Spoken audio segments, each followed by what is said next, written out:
Good morning, everybody, and welcome to the IISS Americas office. My name is William Alberque. I am the Director of Strategy, Technology, and Arms Control for the International Institute of Strategic Studies.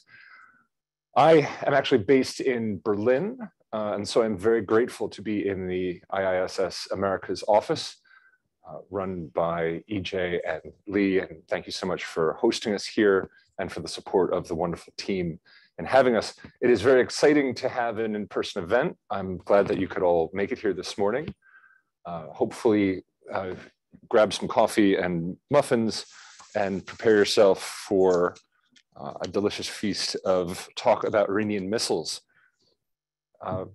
So the project that we have before us is funded by the UK Foreign and Commonwealth Office.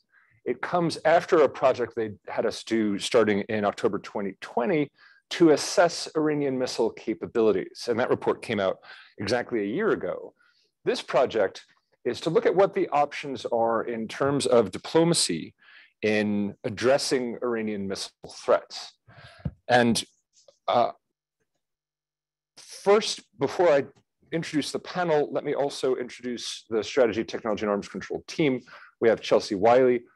She is just wonderful help in making sure that this event occurred for us. We have Jake Mezzi, who is our intern, and John Krzyzaniak. He works for me on the team. I'm very grateful to have such brilliant people who can help me. I am, as my career has gone through, more of a arms control, disarmament, non-proliferation person. I did 9 years at NATO. I used to work at the Pentagon and the State Department. Started off working on the CTR program, trying to safeguard Russian nuclear materials. Iran has never been my real focus, but I have been just so excited to work with IISS team, who has such extensive capabilities, and to try to steer me right when I go wrong on some of the regional nuances. So I'm very grateful for that. For this event that we have today, John, Timothy Wright, Hanna Notte are going to help us. So I introduced John as a member of my team. IISS stole him from the Bulletin of Atomic Scientists, where he was an editor, and just a real expert on the region, on Iran, able to introduce me to a lot of the nuance by being an expert on the language and the culture, as well as missiles, missile technology, and it's just fantastic to work with him. Tim is based in London. We're probably going to try to steal him for Berlin at some point. He works on a program within IISS called the Defense and Military Analysis Program. He is a true missile nerd, loves the technology, loves the concepts, tweets about it. I imagine he dreams about different rocket motors. We stole him from Chatham House. He also worked at OPCW, the Organization for the Prohibition of Chemical Weapons, and we're very glad to have him. Hanna is a fantastic friend to IISS. I didn't even realize at one point she was a visiting fellow for our Bahrain office, but she currently works for the Vienna Center for Disarmament and Non-Proliferation in Vienna, obviously. A great organization. Elena Sokova and the team out there do great work. And she's previously worked at the Sheikh Group and the Carnegie Moscow Center, and a real expert on Russia and the Middle East in that intersection of arms control issues within that region, how Russia's policy, how US policy, European policy, and Middle East policy all comes together. And she'll be helping us out today by commenting on some of the regional and diplomatic issues here. Now, this report, whenever I approach something like this, it's what's the practical outcome that we're trying to drive for. And so in approaching the Iran set of issues, the JCPOA is a very important context, and we'll discuss that. The Joint Comprehensive Plan of Action, signed back in 2015. Negotiations look like they're getting somewhere. We can talk about that. In the context where JCPOA may fully resume, we have to look at the other issues. It was one thing that I was struck by when the JCPOA was first signed, is when are we going to talk about Iranian missiles? When are we going to talk about the bigger regional security issues? How are we going to create a forum? Because for me, nuclear issue, the missiles issue, the terrorism issues, these are all symptoms of a broader problem. How do we get to that broader problem? Missiles, to me, may be one of the ways that you get to the broader dialogue on issues. It may be one of the proxies that you can use, because ultimately the nuclear issue is about Iran and Iran's relations, but the missile issue actually has many different hubs and spokes. There's a lot of issues that are touched by, that missiles are an expression of. You buy missiles for very specific reasons, but also we do have a global concern about the spread of missiles and the spread of missiles in this particular region. So to that end, you have to, in the broadest findings of our report, we went through and we looked at it, we tried to break it down into different sections, and you can see in the report, what's the program look like?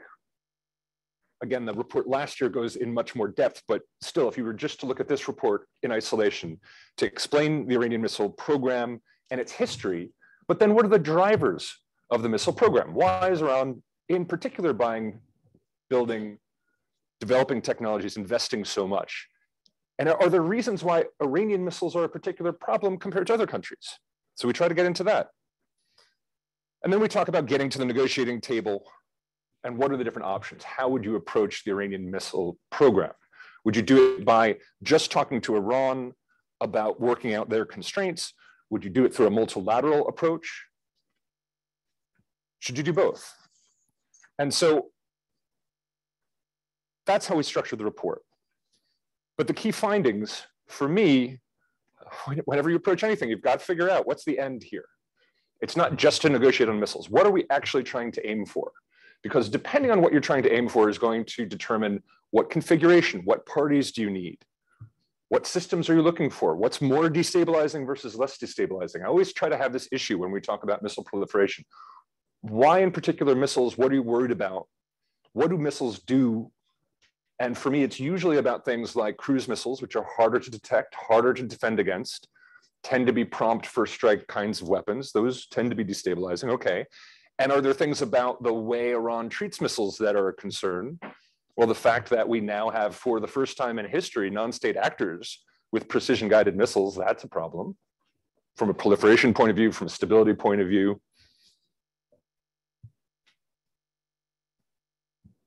But then that leads you to the second key finding. Okay, even if you define what the end is, do you want a regional limit? Do you want to limit just on Iran? Do you want to work on global missile control?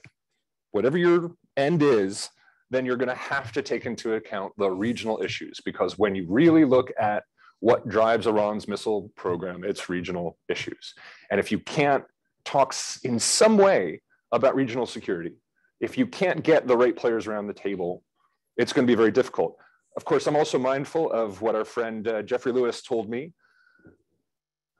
Iran will both not accept any deal on missiles that doesn't have Israel at the table, and Iran will never accept a deal where Israel is at the table. Kind of a conundrum. But that doesn't mean that you shouldn't try. That doesn't mean that we shouldn't try to define specifically what we think the rules on missiles in the region should be. That doesn't mean we shouldn't look at what Iran is doing on missiles and not engage with them directly. And to me, the biggest takeaway is there have been very strange and interesting glimmers of light in terms of diplomacy in the region. There have been strange bilateral configurations that have come to fruition, which would not be obvious 5 years ago or 10 years ago, whether it's the Abraham Accords or Saudi Arabia and Iran having conversations, or some of the conversations around the Houthis. There's some interesting configurations that can happen. I believe there's going to need to be US engagement with Iran. I believe that's absolutely going to happen. But will the United States have the bandwidth to be able to lead on another issue? Should someone else lead on the issue? Now, when we came up with the report, one of the things that we did, which I thought was excellent, was before we finalized the report, we sat down with a group of really great experts here in Washington. And we talked before we finalized anything, before we finished, what does everyone think? And it was just fantastic. We got so many wonderful perspectives, and that really, really helped to workshop the report, to talk it all through. We did another workshop in Berlin. And we even had the head of the MTCR there and the Missile Technology Control Regime, the Russian presidency of the MTCR.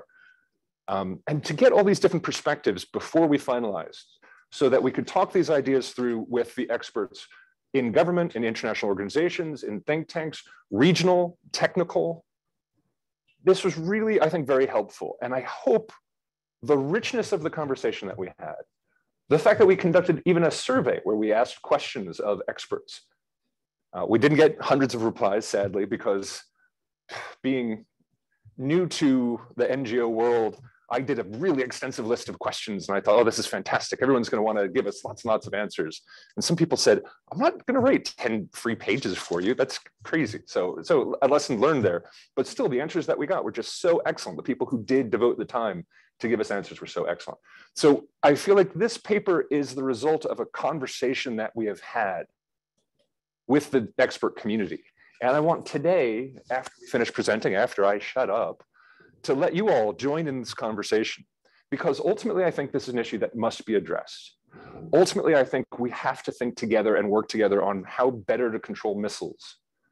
And how we do that, there is no obvious answer. At NATO, I tried to address it, and people kept hoping I was going to do the paper and they're going to be like, oh, there's the answer. And I've tried, we did a paper on the Hague Code of Conduct and MTCR for a big global regime and how we're going to do it. And it's going to be tough because there's regional issues, it's just so complicated. So if you have ideas how we can move things forward, if you've had a chance to look through the paper, if you have additional insights based on what you hear today and you want to share them, I want to hear them. Because ultimately, I want to be able to recommend to the UK Foreign and Commonwealth Office a series of actions that they can try to help to address the issue. But that's enough from me. Let's turn to the real experts. John? Thanks, William. So I want to talk a little bit about the challenges of diplomacy over Iran's missile program if we're going to treat that in isolation. So when people talk about dealing with Iran's missile program diplomatically, usually they have in mind something akin to the process that produced the JCPOA, the nuclear agreement with Iran, where Iran sits down with world powers and they hash out an agreement that's acceptable to both, some limits on Iranian capabilities in exchange for some incentives or something like that. In fact, some people envision not a JCPOA-like process. Some people want missiles in the JCPOA itself. And the fact that that nuclear agreement doesn't address missiles adequately has been one of the key criticisms of the deal. And many of us probably know that negotiations are going on in Vienna right now to restore the JCPOA. And I don't know for sure whether those negotiations will be successful, although I think it's likely, it's looking promising. But one thing I can say for certain is if the nuclear agreement is restored, it will not deal with missiles in any meaningful way. So I want to discuss some of the challenges to diplomacy over Iran's missiles in this context. What are we up against? And I think everything I'm going to say is, I want to make 4 points, and I think all of them are true whether the JCPOA gets restored or not. We can talk about maybe some additional challenges if JCPOA isn't restored. So 4 points. First, Iranian officials consistently say that they won't negotiate over missiles. So you can't really have a negotiation if the country that you want to deal with won't sit down. And you might, so your next question might be, well, can't we force them to sit down? Couldn't we apply sanctions and pressure until they feel compelled? After all, isn't that what kind of happened with the nuclear negotiations? Well, not really. That's not quite what happened with the nuclear negotiations, I would argue. But even so, there are some really important differences between Iran's nuclear program and its missile program that I think we need to take into consideration. One big one is Iran doesn't have nuclear weapons and professes not to want nuclear weapons. But Iran does have missiles and professes to want those missiles very badly. In fact, Iranian officials would argue they need the missiles. Another difference is in terms of international structures, laws, and norms. We have the Nuclear Non-Proliferation Treaty, which Iran has signed up to. And so in agreeing to the JCPOA, the nuclear agreement, Iran was reaffirming and sort of strengthening a commitment that they had already made. There's no such mechanism or law or norm related to missiles. So all this is a long way of saying it's pretty unlikely that we can force Iran to sit down at the table if they don't want to. Second thing is Iran won't be singled out on the missile issue. If you're sitting in Tehran, you see American troops in Iraq, Kuwait, Saudi Arabia, UAE, until last year also Afghanistan. So, and on top of that, if you're Iran, you see regional rivals that are very well armed, including, I might add, with their own highly capable missiles. So for Iran, as crazy as it sounds to us in the West, Iran sees missiles as bringing a stability or bringing a balance to the equation in the Middle East. I know it sounds crazy, but that's how they see it. And so Iranians refuse to be singled out on this issue of missiles because they want to see this in a broader context. Third, there are obstacles on the other side of the table. If the US or European countries, whoever Iran's interlocutors might be in this kind of scenario, they haven't really identified a clear priority regarding Iran's missile program. There are concerns about Iran potentially building an ICBM. There are concerns about Iran's transfers to non-state partners in the region. Concerns about Iran's increased willingness to use precision missiles across its borders, as we saw just about a week ago with the missile attack on Erbil. So if Western countries want to start a diplomatic process, there needs to be some agreement about what the priority is. Otherwise, you're not going to get very far. And I think different countries have different perspectives about what the priority is. And while we're talking about that, of course, Russia and China, who were instrumental in the nuclear negotiations, don't really see Iran's missiles as problematic at all. Final point I want to make is addressing missiles in the context of Iran on one side of the table and world powers on the other side, sidelines regional countries, which was one of the big problems, perhaps, with the nuclear agreement. Countries in the region are the ones most at risk, most concerned, and most under threat. So they might very well want a seat at the table, or at least they want their concerns heard. So to me, all of these points present obstacles for dealing with Iran's missiles in a sort of isolation, where we put Iran on one side and world powers on the other. And they point to sort of more regional or sub-regional type solutions. But I think that's a topic Hanna will address in just a minute. And we can get more into some of the solutions, or at least ways maybe around some of these obstacles in the Q&A. But I'll stop here and pass back to William. Fantastic. Thank you very much. Tim, what do you got? Thank you, William. So I'm going to talk about some of the options that could be placed on Iran's missile program, some of the technical difficulties regarding verification that these would raise, and also some of the opportunities to resolve these. So in the paper, you'll see several of the options that we suggested.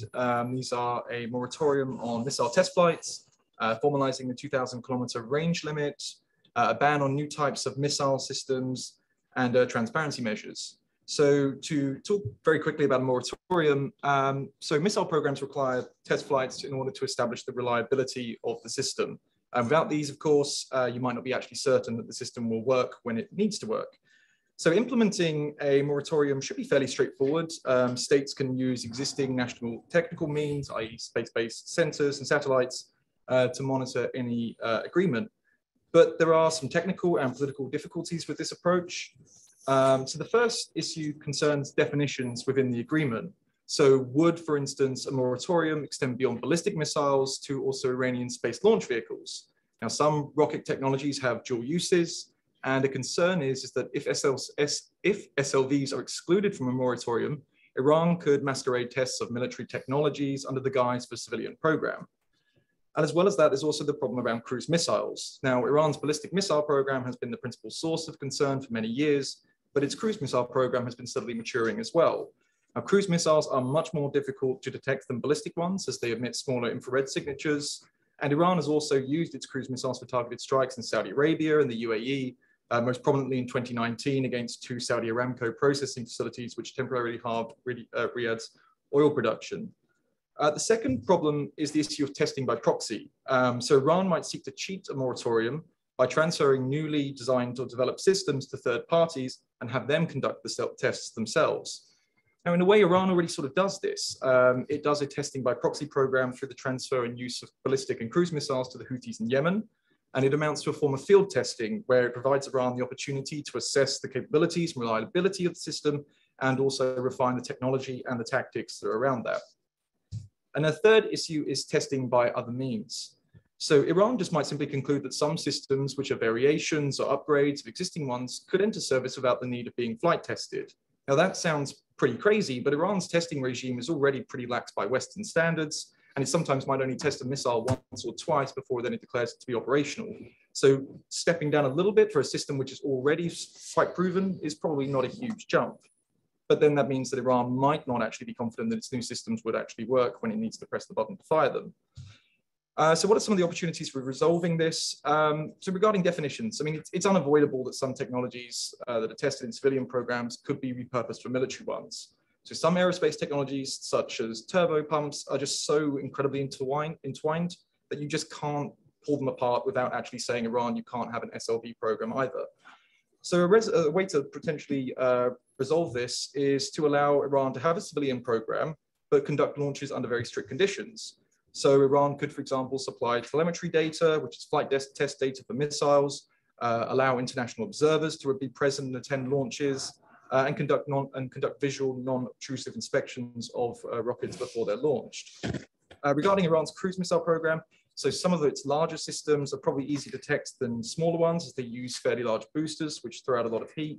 And so these could be detected. But this probably means that smaller and lighter systems, such as the Quds 1 and the Quds 2, which Iran has used through its proxies in Yemen, would probably not be able to be detected by NTM. Then on testing by proxy, I mean, frankly, it's difficult to see a way around this. Iran is already supplying these systems to its proxy groups in Yemen. It professes not to, despite a huge amount of evidence that it is. And simply beyond stepping up ways to interdict transfers, there might not be a huge amount that could be done. Beyond the moratorium, though, some other possible constraints include formalizing a 2,000-kilometer range limit.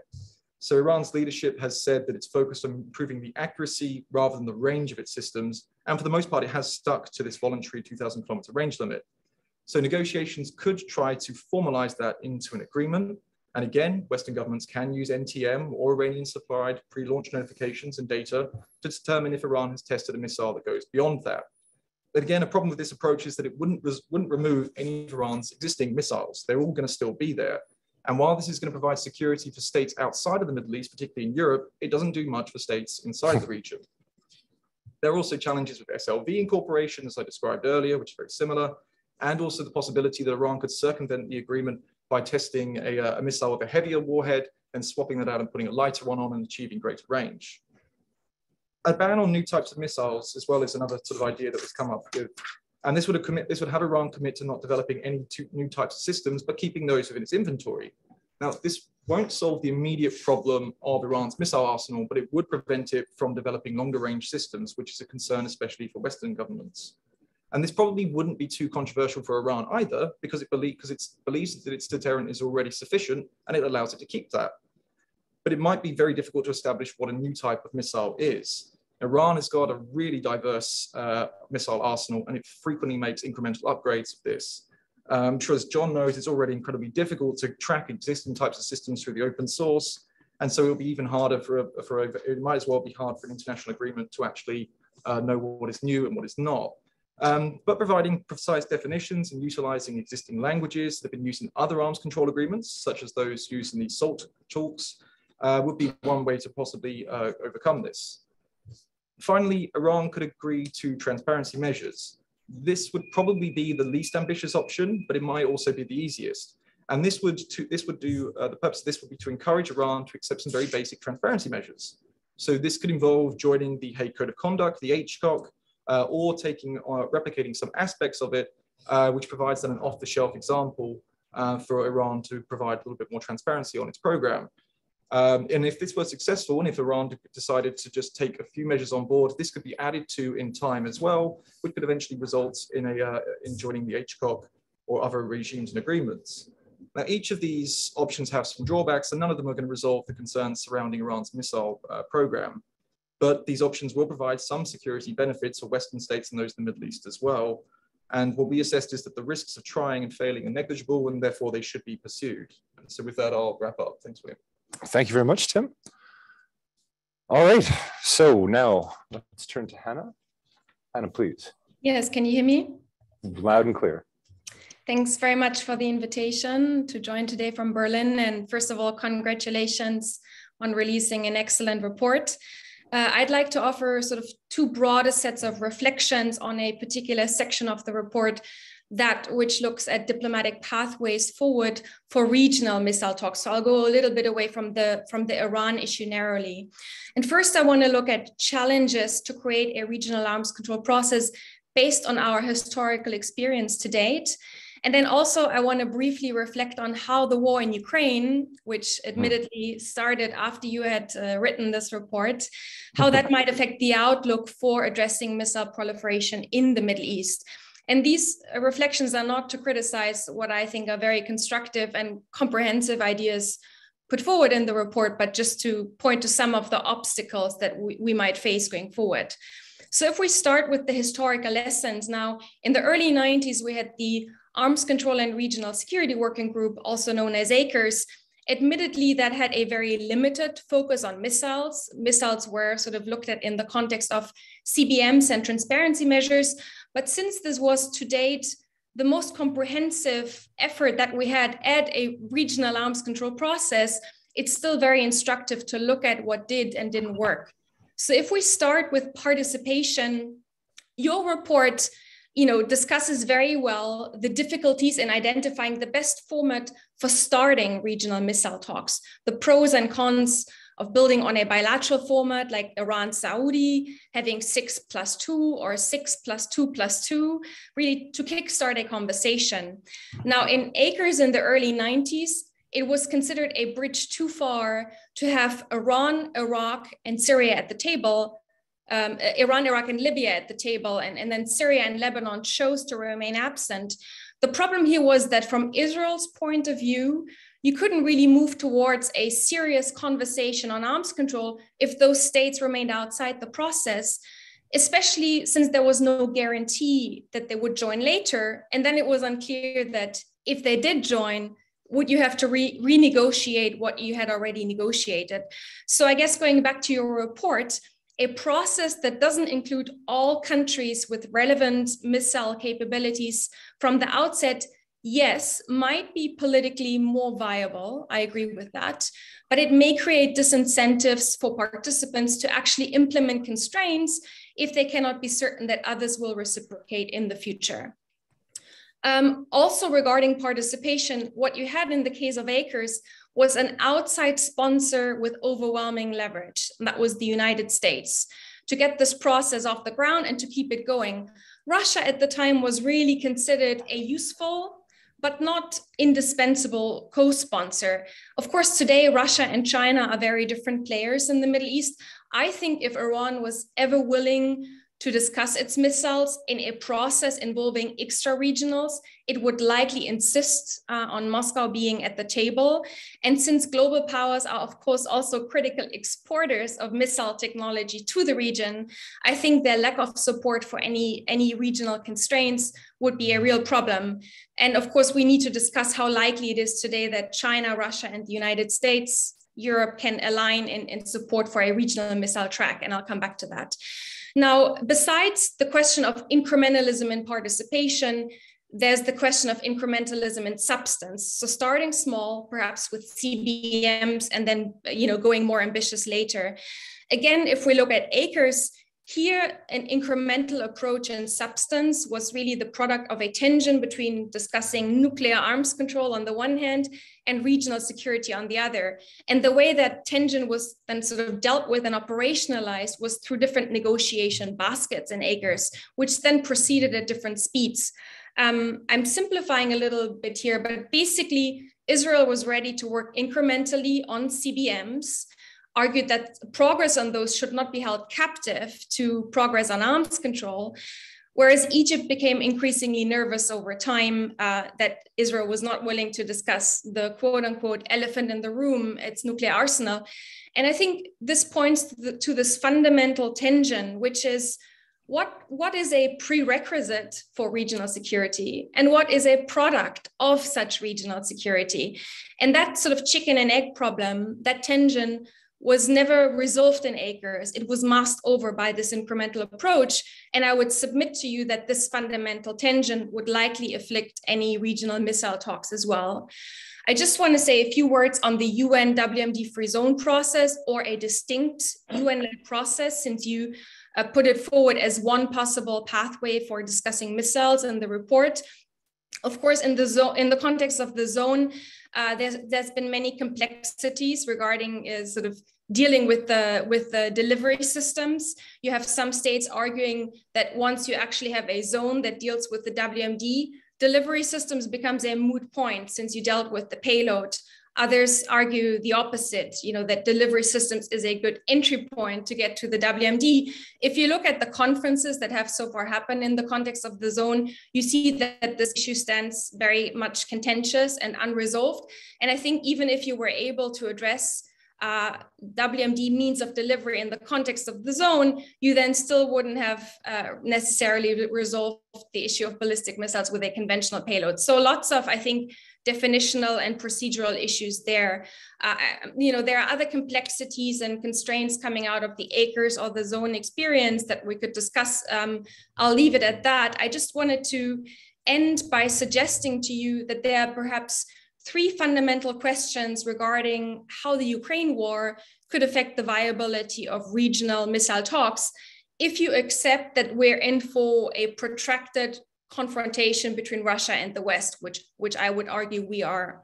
And those three questions relate to insulation, bandwidth, and hedging. So the first question is, to what extent will Russia and Western states take their confrontation to the Middle East? And then to what extent will they be willing or able to insulate pockets of cooperation? Now, they might prove just about able to insulate the restoration of the JCPOA from their confrontation. Even there, we saw some hiccups in recent weeks. But can there be more? That's a big question mark for me. Second, and William pointed to this already, will Russia and the United States actually have the bandwidth to stay meaningfully engaged in the Middle East as they're forced to shift more attention to NATO's eastern flank while also managing their relations with China?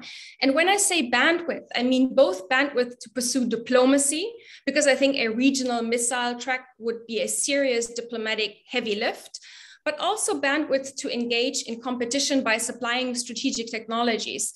So I find very interesting to look at whether more states might turn to China for strategic trade in the wake of this war due to sanctions on Russia.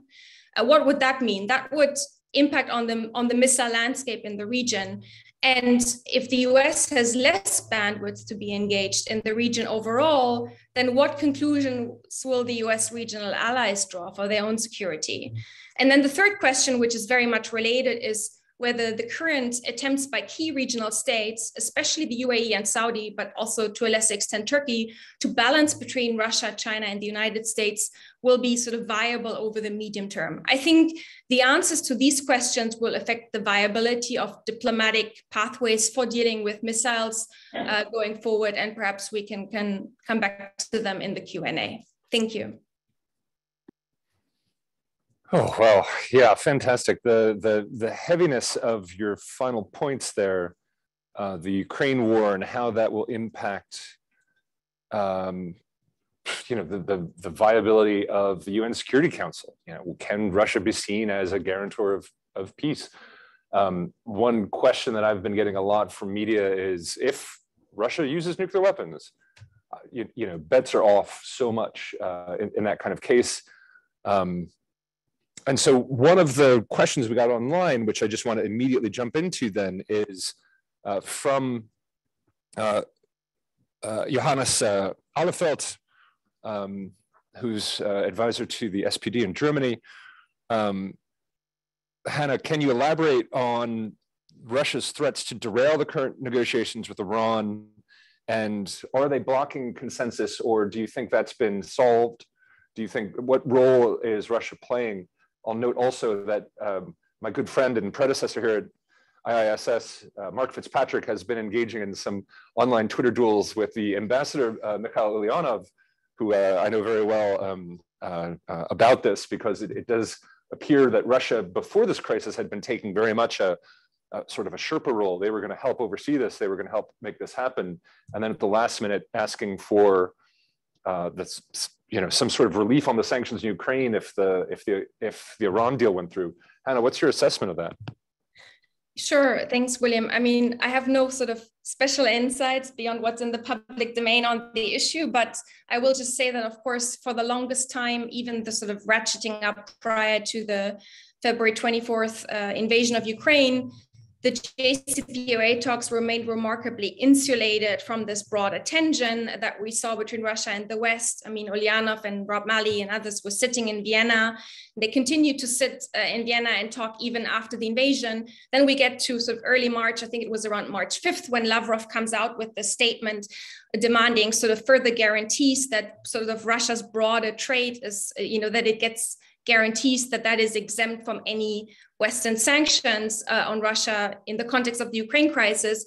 And I think we basically then had this sort of 10-day period where there was a lot of uncertainty. The Iranians appeared to be irritated by those Russian demands. The United States sort of said that, they're not willing to provide those kinds of guarantees that go beyond sort of insulating Russia's sort of nuclear-related cooperation with Iran. And then we had the Iranian foreign minister going to Moscow this past week. And since then, it appears that the Russians have sort of walked back some of those demands, just from what we heard, sort of journalists reporting from non-papers that were put forward by Ulyanov to the delegations in Vienna. So I think they sort of accepted that they will not get those kinds of guarantees. And I think the latest indication is that resumption of the deal might be possible. So I guess we need to see. So let me open up to the room. Do we have any questions? Please go right ahead.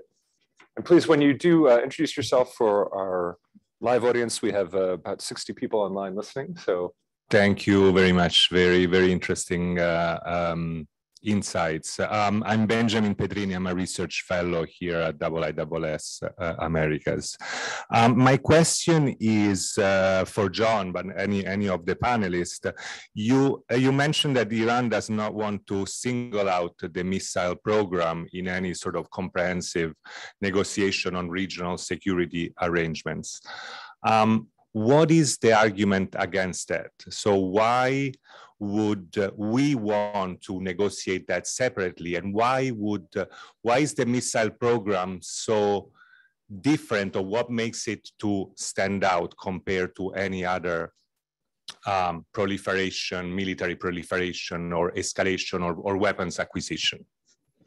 And then the second question about if you can say something about the transfer of missile to non-state armed groups in the region. Thank you. Thanks, Benjamin. So maybe you understood me, or maybe I wasn't clear enough about the singling out part.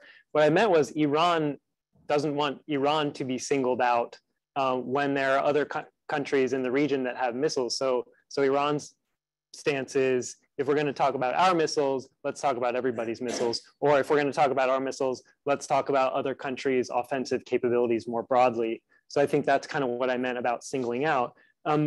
But to the second part of that first question, what makes these different for Iran? I mean, Iran sees the missiles as the sort of primary guarantor of its security. When they talk about deterrence, I mean, here in the US, when we talk about deterrence, mostly we're talking about nuclear weapons. Iran doesn't have nuclear weapons. So when Iran talks about deterrence and their deterrent, its missiles. Missiles are, you know, you can't stress enough the lessons learned from the war with Iraq in the 1980s. That experience still weighs heavily on the policymakers in Iran. And the biggest lesson they took away from the war in the 1980s was we didn't deter Saddam Hussein. Saddam Hussein invaded and deterrence failed. So we need to do whatever we can to keep our deterrence as strong as possible. And actually going back to the Ukraine issue, if you read the Iranian media over the last few weeks, one of the sort of strands of thinking you'll see in the papers is this sort of line of thinking that if Ukraine had a stronger deterrent force, Russia might not have invaded. So the Ukraine war is sort of reinforcing some of these preconceptions in Iranian thinking about we should never give this stuff up because look what happens to the countries that give it up. I mean, I know we can talk about Ukraine never really had usable nuclear weapons or access to the codes, but that doesn't really matter for the public conversation in Iran. And so you asked about transfers, but I wasn't sure if you had a more specific question. Transfers of missiles to non-state armed groups in the region that Iran supports. Yeah, so I mean, so this is, we've documented it well in our past report of the different systems that Iran transfers to Hezbollah, the Houthis, militias in Iraq, militias or non-state groups in the Palestinian territories. This is a very difficult question because it's not clear really how you would deal with that, or even if Iran ever agreed to something, it's not clear how you would verify. I mean, there are UN Security Council resolutions that ban the transfer of military equipment to the Houthis, and yet here Iran is still doing it, and getting away with it largely. I mean, the US government, I believe, has interdicted some of the ships with Iranian arms going to Yemen, but obviously we haven't stopped it. So to me, that's a big question mark. Go ahead, Jim. Yeah, just to jump on that as well. I mean, you ask what makes Iran's missile program stand out. I'd say three things: its sheer size, Iran's proliferation activity, and also its willingness to use them. Regarding sort of transfer of missiles to non-state actors, so John mentioned a paper we've got. It's called Missile Multinational, sorry, which then explores, the way in which Iran has been doing this to its proxy groups in the region. When you think of its activities as well, this is a mixture of ballistic missiles, cruise missiles, direct attack UAVs as well. One of my colleagues likes to refer to these as being Radio Shack cruise missiles, just because they're fairly cheap and easy to put together. Some of the ballistic missiles, I mean, they're so large that what they do is they'll ship over the most complex parts, and then they'll have the local groups then manufacture the casings and so on the ground. So there's a bit of a mixture of it's Iranian supplied, but then there's also some local capacity to do some of the easier, more straightforward bits. With cruise missiles, I think they're able to transfer them typically quite whole, because you can just break them down section by section. And then, as John sort of pointed out, you can stick them on a dhow, and then they get sort of shipped over through the sea, or they cross over the border from Oman as well. I think there's the UN panel of expert report has a really fantastic annex on the proliferation activities. Yeah, I mean, and then sort of, regarding their military utility, I mean, these are cheap and fairly crude. They don't always work. During the Saudi Aramco attack, at least 3 cruise missiles didn't make it to the target. Some of them missed entirely as well. But that doesn't really matter, because when they're fairly cheap to put together, you can bang off quite a lot of these things, and you're not worried about the cost of it. And then also when you consider the threat mix of when you use ballistic, cruise, and direct attack UAV at the same time, it's really difficult for air systems to overcome this, even sophisticated ones. And again, when you're thinking of, when the Saudis are having to, blast off some really expensive Patriots, to intercept these, that's a lot. When then you consider that the missile that's fired might be, a few $1,000s, or it's a fairly cheap UAV that's being struck with an air-to-air munition. I mean, the economies of scale are huge. So, you know, it's a cheap and effective way for the Iranians to, you know, inflict pain and punishment on the Saudis, and also, you know, now on the UAE as well, with the number of attacks they've had in the last couple of months. And I think, you know, from the Iranian perspective, you know, it's working. It seems to be a fairly effective strategy, and it's really difficult to create defensive solutions and systems that are as cheap as that, because, you know, it's incredibly difficult to detect, track, and intercept a missile, but it's fairly easy just to launch something off that, you know, is fairly easy to put together, and you can use dual-use goods, you know, whatever those may be as well, to put the thing together. So I think, you know, it's a serious problem, and I don't think there's any really easy solutions to it, because a lot of this technology, you know, that has been documented that's being used is just sort of commercial civilian stuff which they're able to buy, and it's, you know, this isn't stuff that they're buying from, you know, Lockheed Martin. You know, this is stuff that they are getting from Radio Shack. So how you're able to interdict and stop that is a huge challenge.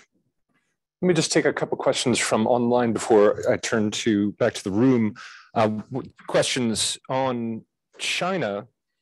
So Iran's missiles rely on some Chinese technology. So Hisei Nakanishi and Theo Nencini both say, is there a way to get China engaged in the conversation in a positive way? Or do we think that they are playing some more geostrategic role in proliferating technologies to Iran and in the region more broadly? Do we think there's an incentive for China to engage? Do we think there's a prospect for the US to engage positively with China on missiles in the region and with Iran in particular? Well, I guess several parts to that answer. So first, I think, yes, if there is ever going to be any sort of effective diplomacy over Iran's missile program, China is going to have to be a part of the equation, or at least not directly oppose whatever's happening. But I don't know that China will be the sort of key piece that will enable some sort of magical solution on Iran's missiles.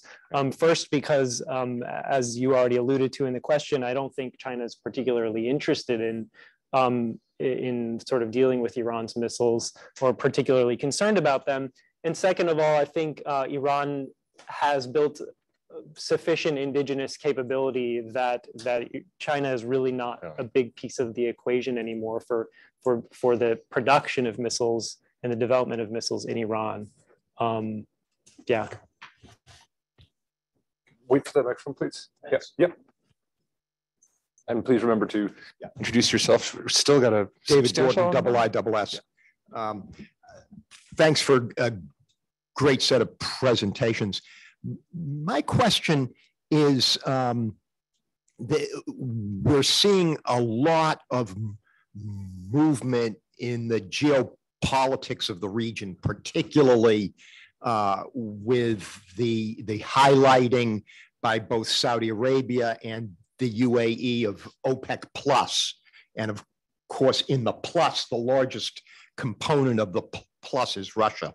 So do you think that these sort of changing global relationships facilitate or constrain the kinds of negotiations that you are talking about around Iranian missiles? And can I turn to Hanna for that? But let me just latch on another question that came in online. Fazan Sabit points out that regional security issues are going to be critical. And so a lot of these emerging dyads and many multilateral groups that have been emerging, you know, we're going to have to get at regional issues if we're going to get to missiles. Fazan points out, like I said, missiles are a symptom rather than the cause. How do we build on some of these dialogues to create more of a regional security dialogue? You know, your experience with Acres here being kind of remarkable, understanding that, but what are the prospects here for building up from these different regional configurations and international actors and talks? Yeah, thanks, William. I mean, the question on OPEC plus, the UAE and Saudi, I think, you know, the last few weeks since this beginning of the Ukraine war, I suppose indicative of these longer standing grievances that some of the Gulf allies have with the United States on the back of a sort of long-standing perception of, sort of US disengagement, insufficiently paying attention to their ally securities in the region, whether rightly or wrongly. So I think that has been a widespread perception in the Gulf for some time. And now it's perhaps amplified by a concern that the JCPOA might be restored. And again, there will be nothing on the missiles happening. I think, the US is sort of trying to mitigate some of that perception. I think the Biden administration just this past month transferred some Patriot anti-missile interceptors back to Saudi, but this perception nonetheless stands. And I think, of course, if the United States wants to also have a productive conversation with the Saudis and the Emiratis going forward, I think that is an issue that they will need to resolve, because again, I mean, Iran will unlikely be having any conversation on the missile issue if it feels being singled out. So I think how the United States squares that circle, sort of reassuring its allies going forward, if there's a JCPOA restoration, will be key. I mean, if you look at the US Senate Armed Services Committee hearing last week and McKenzie addressing the issue, it seems like the Pentagon is very well aware that the Middle East will be an important arena for great power competition, and that Russia and China might sort of exploit opportunities for stepping in, and that the US has to continue to reassure its allies in that AOR. But how they're going to do that sort of post JCPOA restoration is a whole other question.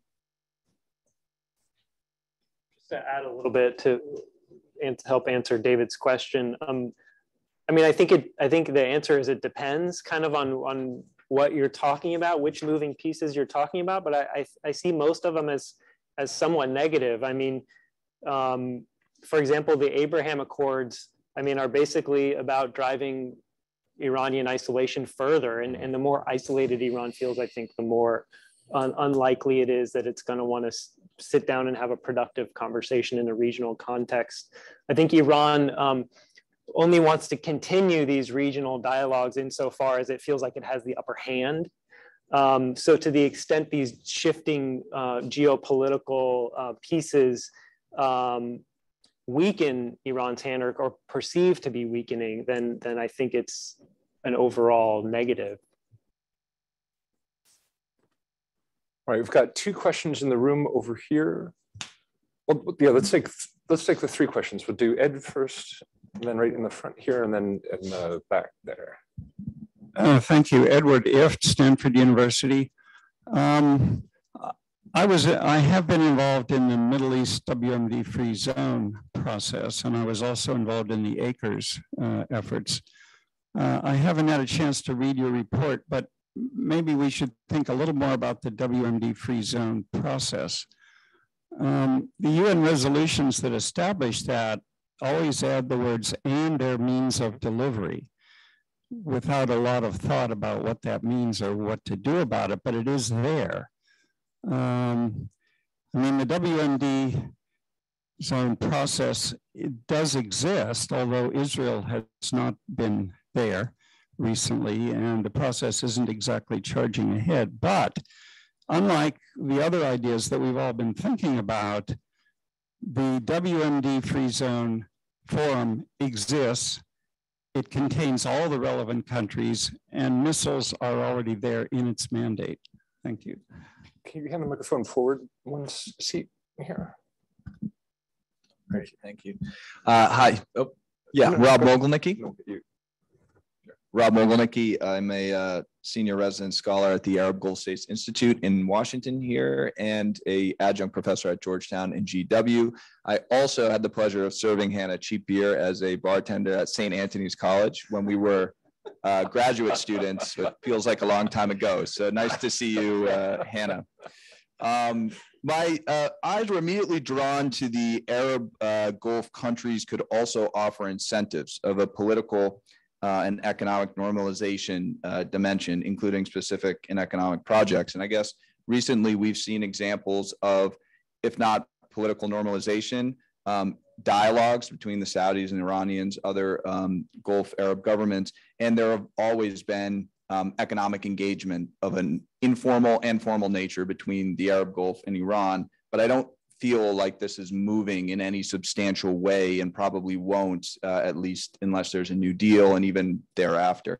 But I guess the question is, did you identify any specific economic projects that were mentioned here that would be pertinent to the Iranian missile issue and arms control, or are these just specific economic projects of a general nature that would help build trust and engagement? Thank you. And we can pass it to the back of the next row.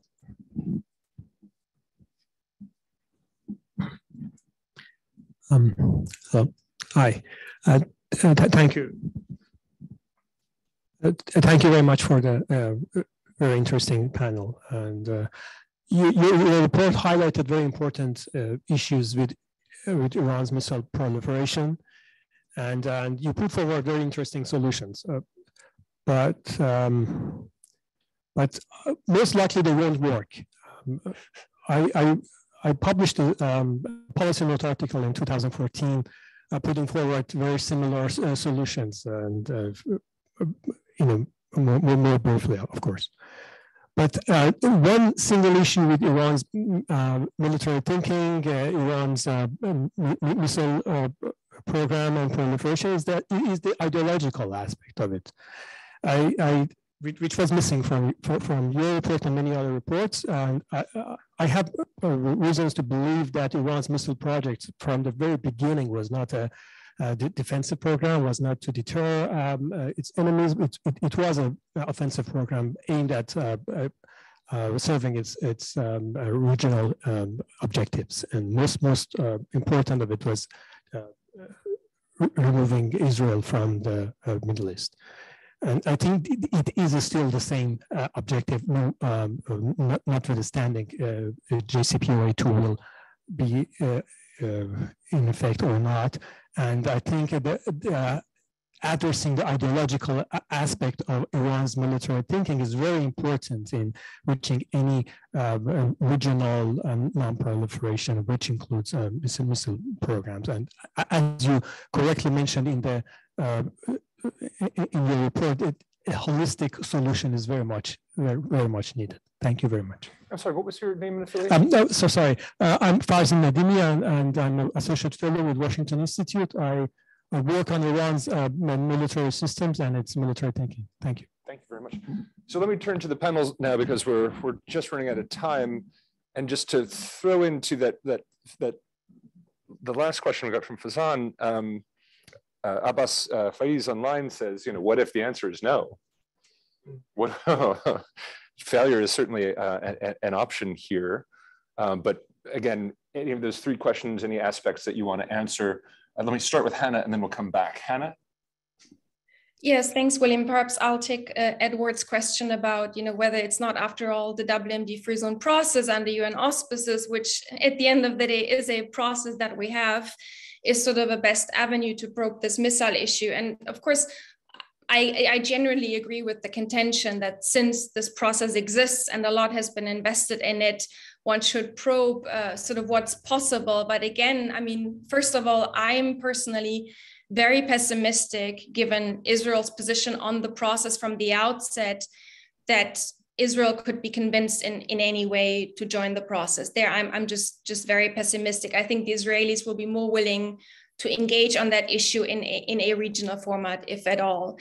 And then if you look at, again, the way that the delivery systems have been dealt with, I think it was at the last conference, the second one in November, where you had these thematic debates around 8 clusters, where the delivery system issue wasn't even a standalone issue for discussion as something that stands for prohibition, but it was just infused into a sort of transparency measures, confidence building measures on other issues, because again, there's no agreement on how you would deal with the issue in the context of the zone. So, this is not to say that it's impossible, that it shouldn't be tried. Just based on what we've seen so far in the context of the zone process, I'm quite sort of pessimistic that it can be taken much further. Thanks. If I'll go to Farzan's commenting question. yeah, Iran uses its missiles for ideological purposes. It displays them fairly regularly. You know, it's similar to North Korea in that regard, in that it uses it as a way to communicate its credibility, its capabilities, and so on. It likes to publicize, you know, exercises using missiles as well. The most recent being, I think, Great Prophet 717, perhaps, you know, where it shows it striking, like, you know, a mock-up of an Israeli nuclear facility. You know, but Iran also, you know, it's not just, I don't think it's solely ideological. I mean, it's a form of asymmetric power projection. You know, Iran lacks a sort of a strong conventional, you know, military, especially with modern standoff weaponry, and especially relative to its neighbors in the GCC, who have got, you know, both a huge mix of both air platforms and sophisticated crews.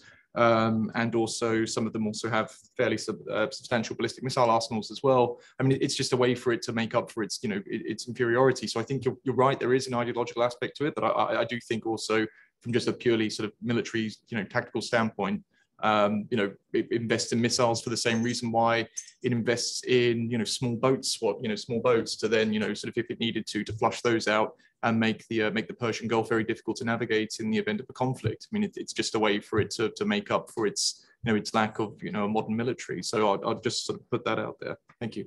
I think that also touches on a comment we got online from James Lawson about the reminder that, you know, these missiles, we originally thought of them in the context of weapons of mass destruction, but as they become more and more capable, they are conventional systems, they are usable systems, they have used them. As you pointed out, these are useful things, which is why they build them. So getting them to forego a useful thing is always difficult. But John, let me turn to you. Right, I was just going to make that same point, which is when the JCPOA was agreed and then the UN Security Council passed Resolution 2231 to endorse the deal, in that resolution, it says, Iran is discouraged, I'm paraphrasing here, from building missiles that are designed to be capable of carrying nuclear weapons or weapons of mass destruction. Well, Iranians went home and said, woohoo, there's no constraints on our missile program because we're not building missiles designed to be capable of carrying nuclear weapons. It doesn't apply to us at all. We can do whatever we want. So I think that's a big problem with addressing missiles in the WMD free zone context. On the question about specific economic projects between Iran and Arab neighbors, just sorry to be very brief, but no, we didn't really identify specific projects. But I will just say, I think economic projects or incentives might be a piece of incentivizing Iran, but certainly not sufficient. I think that's one of the big takeaways, is that there's no just economic package we can offer to Iran to get them to agree to constraints on their missiles. And then the last thing I'll take, which is what if the answer is no? Well, I think that's probably the most likely scenario, that the answer is going to be no. And this report looks very narrowly at sort of what are the diplomatic options. But I think diplomacy is just one sort of tool in the toolbox. And I think we, you know, policymakers need to think much more broadly about other options, which are, you know, might include ballistic missile defenses, sort of passive defenses in the region, trade controls, interdiction. You know, there are a lot of other ways that we can try to deal with Iranian missiles. None of them are perfect, and diplomacy is one of them. But I think we're going to be, unfortunately, dealing with the Iranian missile program for a long time to come. That's a pretty good place to end it. I would just say one last thing. We didn't get to a couple questions, and I apologize to Mark Fitzpatrick and to Douglas Barry and to Patrick and to Jeffrey for some really great questions we had online. We just don't have time. But I would say, on my note of optimism coming away from this, is that there is a need for a regional security architecture. There is a need to create an all-weather forum to discuss security issues in this region. I'm a big fan of the Helsinki Final Act. There are good things in there. There are also bad lessons in there that need to be learned.